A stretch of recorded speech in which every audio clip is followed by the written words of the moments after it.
Demarcus Cousins had yet another huge game last night, putting up 40 points, 12 rebounds, 8 assists, and a win against the Lakers. The question has never been about Boogie's talent, but about his attitude and demeanor on the court. Demarcus already has 17 technical fouls this season and recently said, "It's obvious I can't be myself. Me playing how I play is what makes me a player that I am." Stephen A., can you win a title with this guy? I believe you can.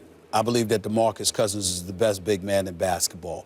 Is he temperamental? Yes. Does he talk a little bit too much at times? Yes.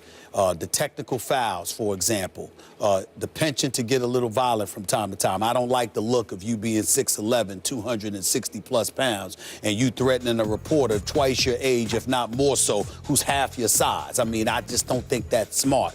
Those kind of temperamental things can definitely hurt him, but in the end, make no mistake about it, this brother is big time. Demarcus Cousins is the best big man in basketball. He can shoot threes. He can put the ball on the floor. He can play with it back to the basket. He rebounds. He scores. He's averaging 28 a game. He's incredibly powerful. And not only that, he responds to pressure situations. It does not faze him. My dream, Max, I would love to see the Washington Wizards and John Wall get Demarcus Cousins.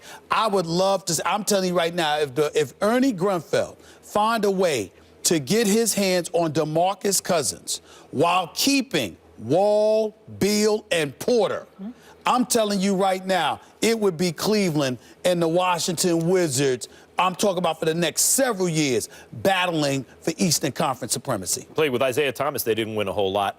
And Isaiah Thomas was much better than people even realized back then. You know, it's different. Right? Yeah, but I mean, look, here's the question. Can you win with Demarcus Cousins? Can you win a championship with Demarcus Cousins? You can't. I can't.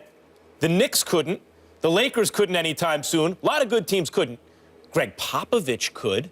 A situation like that, in other words, the question with a player who's not even a max contract player, by the way. That's coming up for Demarcus Cousins, but it's not there yet.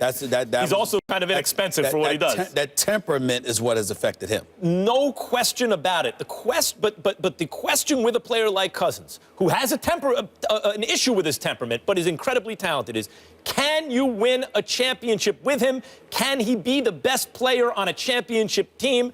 The answer is yes, but only in very specific circumstances. He has to be in just the right system in terms of the culture of the team, with just the right coach and veteran teammates who get him to buy in and control himself.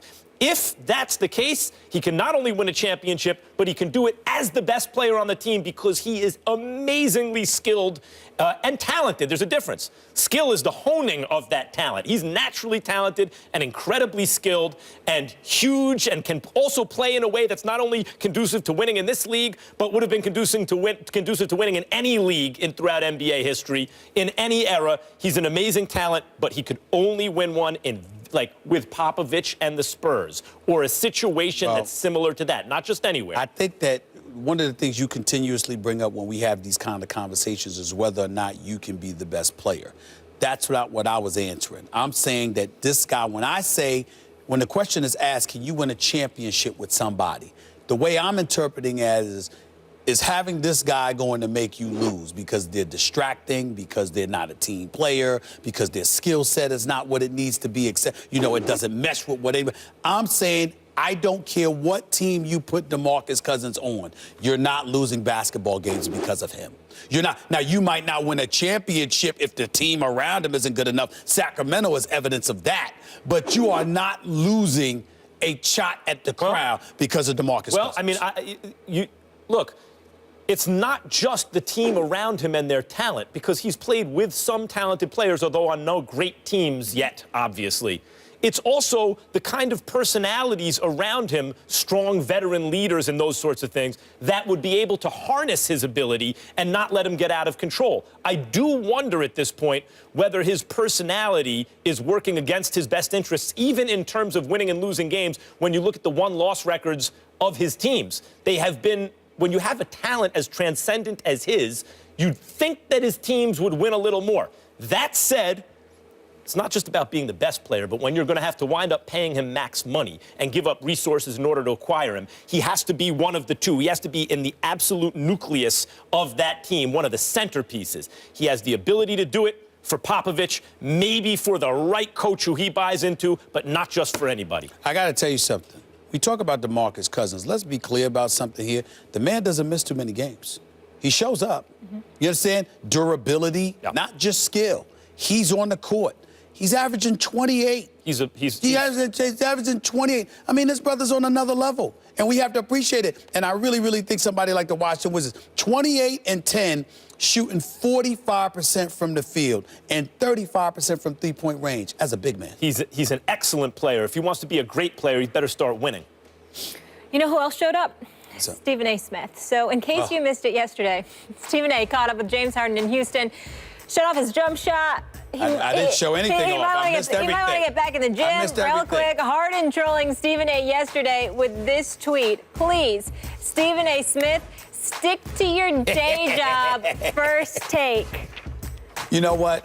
Coming from James Harden, he could say that. I deserve it. I mean, I showed up in front of him. Now, I want to let everybody know the condition. Showed up. He would not let me practice. Excuses. And he made me go outside the three-point line. I'm shooting an NBA three. I haven't even had a chance to practice. That's pretty bad. But in the end, he got me with this one line.